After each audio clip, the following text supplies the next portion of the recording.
Welcome back to the video blog. My name is Adam Daniel Mezei, your PMD, producer of marketing and distribution, pmdforhire.com. Thanks again for watching. So I'm going through this book right now, which is Chris Gore's Ultimate Film Festival Survival Guide. It's really good because it's the kind of book that, even if it goes through several iterations and editions, the stuff that's in here is pretty much relevant from festival to festival.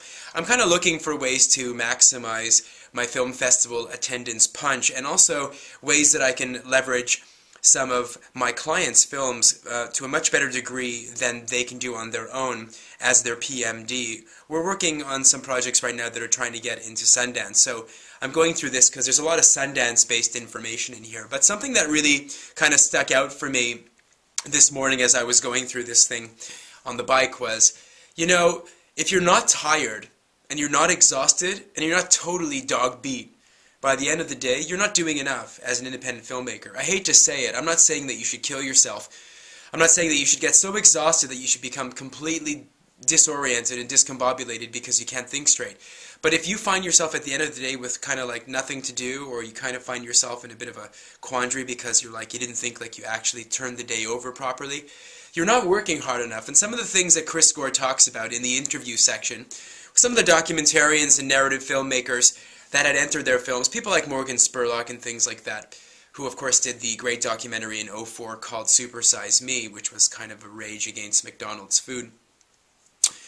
There's so much preparation to do. There's so many things that you can do in advance that take so much lead time that by the time you get to Sundance, you've already 6 or 5 months already backed up what you have to do. For example, in Morgan Spurlock's case with Super Size Me, he made these fat Ronald McDonald dolls from plastic that he actually did on spec in China.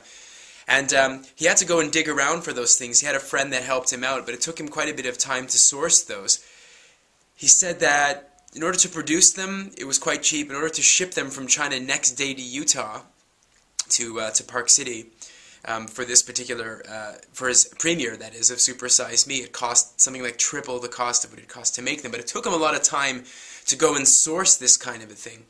Producing posters, key art, electronic press kits, and postcards, that takes a lot of time. Also, if you're working with street teams to like map the city and blast the city with your film posters or your one sheets, that takes time because you got to plan out, you got to kind of, I mean, Park City's really tiny and Main Street's really small, but you still got to kind of figure out what are the best corners, what are the best traffic corners, the cafes that are there. You got to have these things on a list.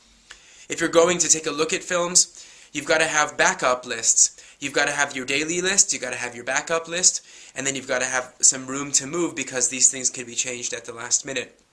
Working with sales agents to know who's going to be attending the festival as distributors, and to have a constantly updated and refreshed list. That takes time to know. Also contacting journalists as well, which is another thing. Another interesting thing, some of the guys that were in this book were talking about how Sundance very aggressively protects the list of attending journalists who can get you a lot of hype during Sundance. And what a lot of these guys did was they were able to get old lists. They were able to contact filmmakers that had attended Sundance previously. And they were working on old lists, maybe 1 or 2 years old. And believe it or not, those lists were still relevant. And they'd made a point of having one of their production assistants. In this case, it would be your PMD who would do that. But you go through the list and you try to figure out who's interested in, commenting about a punk rock documentary, for example. And those are the kinds of things that you've got to do. And you've got to be completely exhausted by the end of the day because, for example, even when you get to Sundance and you get some buzz and you get journalists writing about your project, and another thing you do is you reach out to the people in the community in Salt Lake City and Utah that could help you kind of get some extra traction. You follow what I'm trying to say? If you're doing a punk rock video, you hook up with the punk scene in Salt Lake City. They can help you get some extra traction. And the thing I wanted to say was, now I forgot what I wanted to say because I was going off in a different tangent. It'll come to me in a moment. But that kind of thing takes a lot of time to prepare, and you've got to already reach out into the space to do that in advance. Working with foreign buyers, for example, or distributors, that's what I wanted to say. When you sign the deal, you could get some interest in possibly getting a distributor for your film or your documentary at Sundance, but you're not going to sign it. For example, you might have terms that will bring you right up until May. Sundance is in January. By May or June, you might see your first advance. So you've got to prepare for that too, and you've got to like really, really hustle it out. I mean, this is like a really long haul, long game.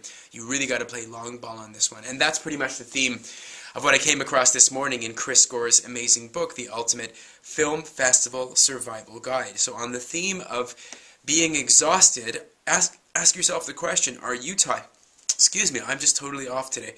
Ask yourself the question, are you tired? And if you're not, ask yourself why not. Thanks again for watching. Catch you again tomorrow. See you.